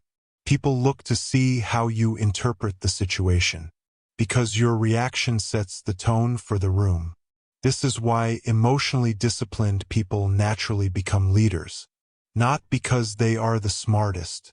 Not because they are the loudest. But because they are the most grounded. Your calmness becomes the anchor. Your calmness becomes the clarity. Your calmness becomes the authority. How to practice emotional control in daily life. Here's what you do starting today. Slow your breath. Your breath is the remote control for your nervous system. Lower your shoulders. Physical tension becomes mental tension. Pause before you respond. A 2-second delay can save you from a 2-day regret. Speak slower than you feel. Slow voice equals calm mind. Keep your face neutral. Not cold. Not blank. Neutral means unshaken. Detach from the outcome. When you're not desperate, you're powerful. Repeat the words. I have a choice. Because you do. Do these consistently and your presence will change. People will feel the difference. People will respond differently. People will treat you with the respect that calm authority demands. The final reminder. Emotional control is not about perfection. It's about discipline. It's not about never feeling triggered. It's about mastering the moment when you are. Your emotions are not the enemy. Your lack of discipline is. And that's the key. When you control yourself, you control the interaction. When you control yourself, you control the energy. When you control yourself, you control the outcome. You don't need their permission to stay calm. You don't need their approval to stay strong. You don't need their validation to stay in command. You have a choice, and your choice defines your power. You strengthened your presence. Now it's time to strengthen something deeper, the message you send without speaking. Chapter 14. Mastering the Silent Signals. How to influence people without saying a word. Your silence is not empty. Your silence is a message. Your silence is a strategy. Most people don't understand this. They think influence comes from clever sentences, polished speeches, or perfectly timed jokes. But the truth is simpler and tougher. Your body speaks first. Your behavior speaks louder. Your silence seals the message. You have a choice to use that power or waste it. That's the key. The real language of influence. Every room you walk into is already reading you. Before you speak, before you smile, before you even decide what to say, people scan your shoulders, your eyes, your pace, your posture, your micro-reactions. They judge in seconds. You don't need their permission to control that. You just need discipline. Because it's not about charm, it's about control. It's not about talent, it's about awareness. It's not about what you say, it's about what you broadcast. Silent signals shape your reputation long before words ever do. Signal number 1. The pace of your movements. Fast movement equals nervousness. Rushed gestures equals insecurity. Twitchy hands equals lack of certainty. Slow movement communicates power. Steady glances communicate confidence. Controlled gestures communicate authority. You have a choice to react impulsively or respond deliberately. When you slow down, people lean in. When you stop rushing, people respect you. When you move with intention, people perceive strength. That's the key. Signal number 2. Your eyes don't lie. Most people misuse eye contact. They either overdo it or avoid it. Both come from insecurity. Influential eye contact is balanced, calm, and steady. You look at people long enough to connect. Not long enough to threaten. Not short enough to appear weak. The rule is simple. Look with purpose. Break with confidence. Your eyes tell the room who you are. Your eyes tell the room whether you fear judgment.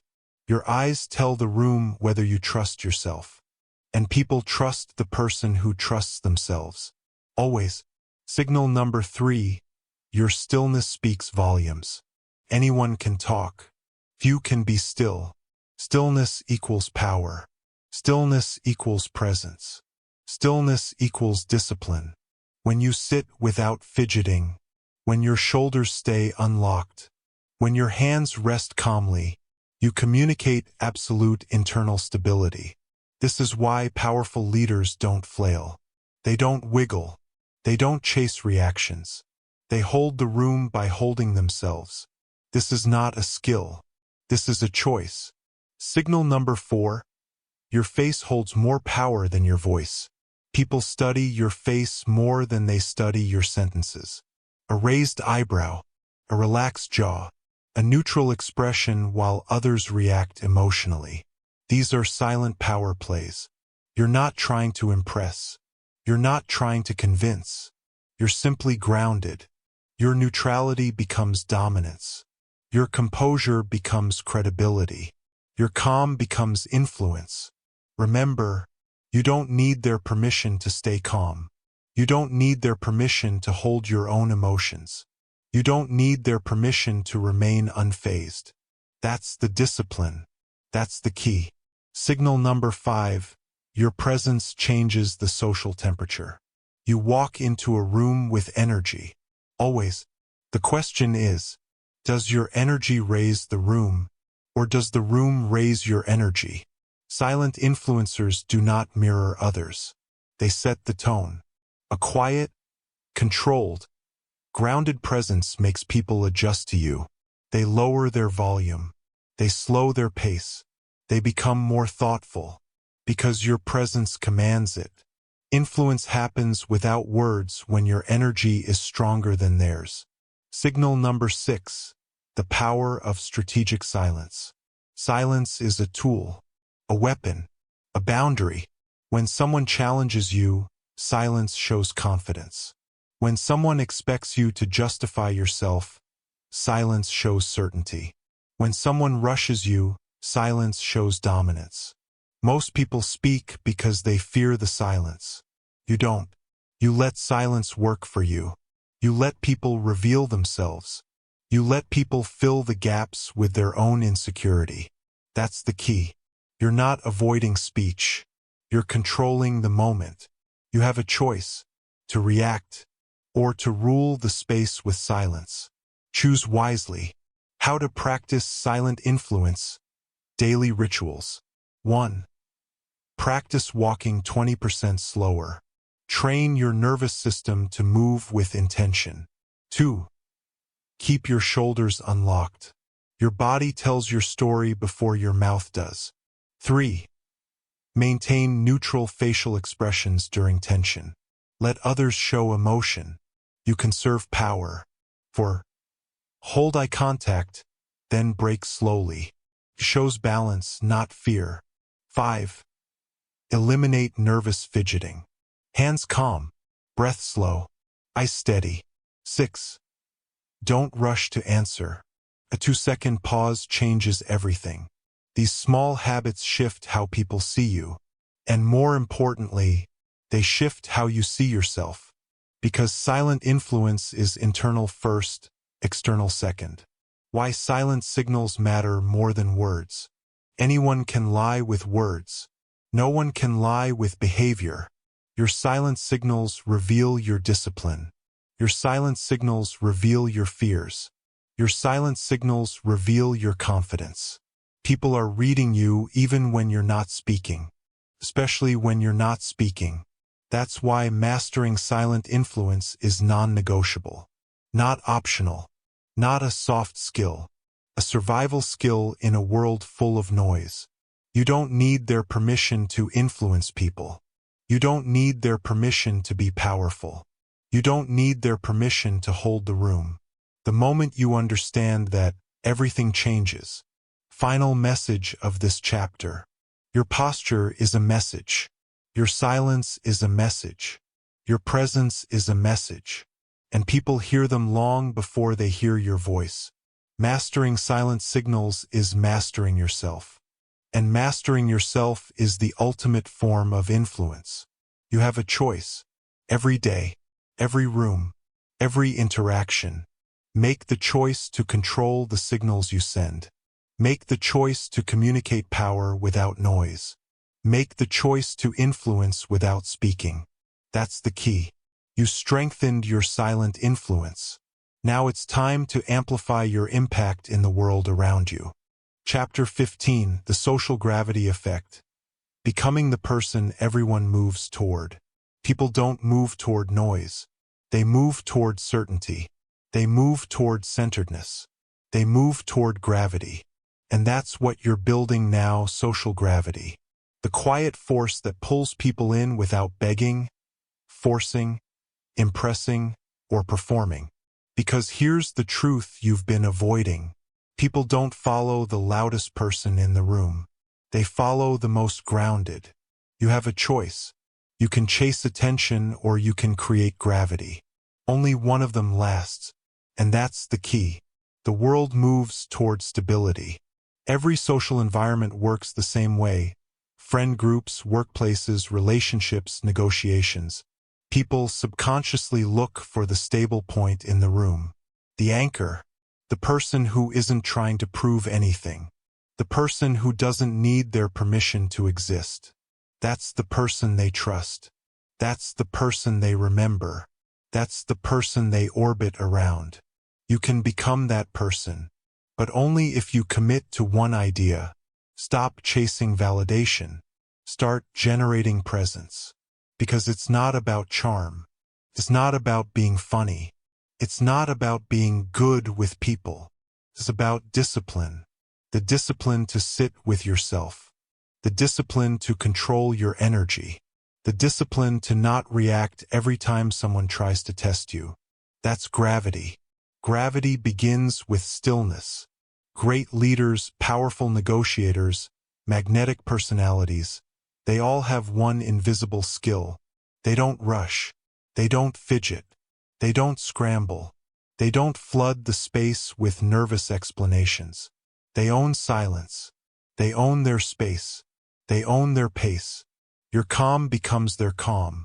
Your steadiness becomes their steadiness. And your stillness becomes the center of the room. You have a choice right now. Keep filling silence because you're uncomfortable, or master silence because you're in control. That's the key. People move toward those who move slowly but intentionally. Think about the people you admire. Really admire.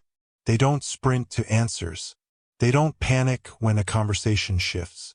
They don't rush to fix every small social imbalance. They move with intention. They speak with intention. They make decisions with intention. And intention creates magnetism. People crave that. People follow that. People trust that. When you move intentionally, you signal three things without saying a word. I'm not threatened. I'm not seeking approval. I'm grounded in myself.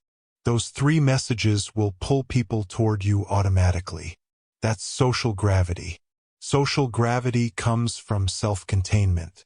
If you want people to gravitate toward you, you must become self-contained. Meaning, you don't need praise to feel good. You don't need someone to laugh at your jokes. You don't need someone to reassure you that you're enough. You walk in as a complete system, not half a person hunting for the other half. This is where the discipline comes in. It's not about your insecurities. It's about your habits. It's about your boundaries. It's about your discipline to hold yourself to a higher standard. People move toward those who don't need them, because independence feels like safety, and safety feels like gravity. Let them come to you. Here's the hardest shift. Stop initiating every conversation. Stop chasing every moment of approval. Stop trying to prove that you're worth noticing. When you stop chasing, people start advancing. Why? Because your lack of neediness creates space. And space creates curiosity. And curiosity creates gravity. You become the person people check on. The person people ask for input. The person people want to stand next to. Not because you begged for it. Not because you hustled for it. But because your energy pulled them in. You don't need their permission. You don't need their attention. You don't need their validation. You need discipline. That's the key. Build gravity through consistency. People gravitate toward what they can predict. Not what's loud. Not what's dramatic. Not what's chaotic. Consistency is quiet, but powerful. Consistency is magnetic. Consistency is where trust grows. Be the person whose mood doesn't swing with the weather. Be the person who doesn't explode when things go wrong. Be the person who doesn't crumble when someone disapproves. When you're consistent, people lean into you. They rely on you. They want to be near you, because consistency feels like strength. And strength is gravity. The 3 rules of social gravity. If you want to become the person everyone moves toward, follow these rules. Rule number 1. Speak less, observe more. You gain power through watching, not performing. Rule number 2. Move slowly but decisively. Your pace signals your confidence. Rule number 3. Protect your emotional energy. Never give people more effort than they earn. These 3 rules, practice daily, turn you from just another face into the anchor of every room. You have a choice. You can stay reactive, or you can become gravitational. Choose wisely. You are becoming the center of the room. This chapter wasn't about popularity. It wasn't about being liked. It wasn't even about influencing people. It was about discipline, the discipline to build a presence so solid, so steady, and so self-contained that people feel it before they understand it. Your body signals it. Your silence reinforces it. Your behavior proves it. You're not chasing anymore. You're attracting, naturally, effortlessly, powerfully. You learned how to listen. You learned how to stay calm. You learned how to use silence.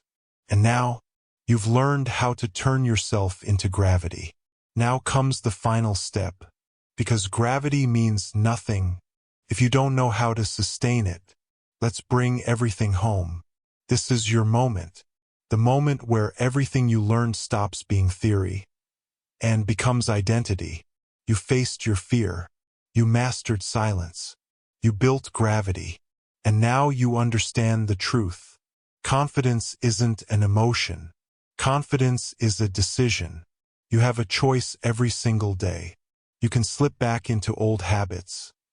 Overthinking, overspeaking, overexplaining, or you can step forward into your new identity. The identity of someone who doesn't need permission. Someone who doesn't chase approval. Someone who owns their space with discipline, not noise. Remember this, your body speaks first. Your silence speaks deeper. Your presence speaks loudest. Carry that with you. Live it. Train it. Reinforce it. Because the person you are becoming, people don't ignore them. People don't overlook them. People move toward them. You are no longer invisible. You are no longer reactive. You are gravity. And this is just the beginning.